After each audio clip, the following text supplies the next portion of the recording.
Davvero la pittura di Serena è una pittura che a mio avviso ha un futuro. Ha alle sue spalle anche una ricerca che non è soltanto italiana, ha voluto ed è riuscita ad andare negli Stati Uniti, dove ha fatto un bagno all'interno del mondo di quello che è stata la sua ispirazione primaria, che è quella di Pollock, dal quale trae anche ispirazioni per le tecniche che usa, tecnica che in italiano traduciamo come tecnica dello sgocciolamento. Si sarebbe portati a pensare che questa è la pittura della casualità, e questa è la tendenza che accompagna un po' tutta la scuola moderna, ma non vi è dubbio che gli artisti di questo tipo di espressione pittorica accompagnino i loro quadri con altrettanto impegno e altrettanta concentrazione rispetto a quella che è la prefigurazione dell'opera che viene fuori. E quindi in tutto questo non c'è nessuna casualità, c'è semmai un cammino del gesto attaccato all'opera che prefigura un punto di arrivo che è un cromatismo, il quale spesso volentieri sfugge anche dalle mani, dal pensiero, da quello che si vorrebbe raggiungere. Infatti, se voi osservate bene, nella pittura di Serena, sia nel farsi sia nel punto di arrivo, c'è sempre un qualche cosa di inaspettato che tuttavia tende a un punto che è il punto dell'equilibrio tra forme, colori, campiture. Il colore è il principe che domina dentro la pittura di Serena.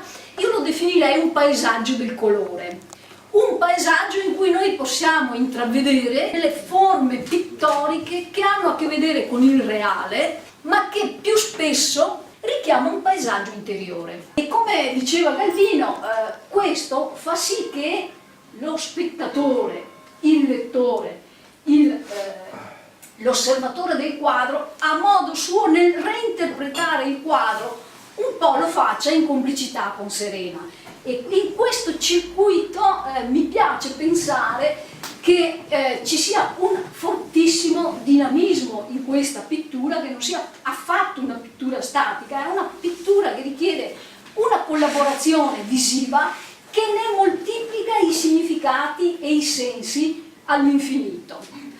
Oltre a questo, come sapete, Serena, che è una donna poliedrica, è riuscita a fare una fusione di linguaggi assieme a Michele attraverso l'unione di forme musicali con forme di espressione pittorica.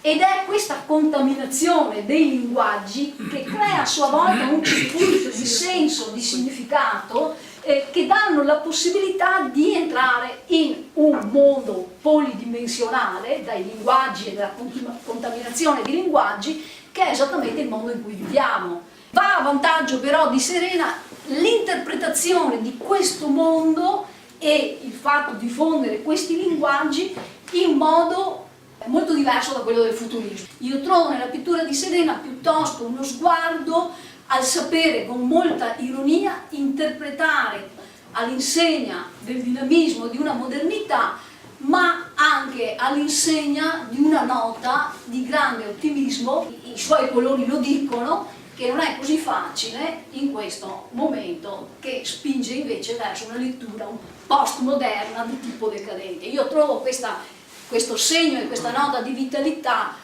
assolutamente quello che può garantire un grande futuro e un augurio per l'espressione che verrà di Serena. Buon futuro a Serena.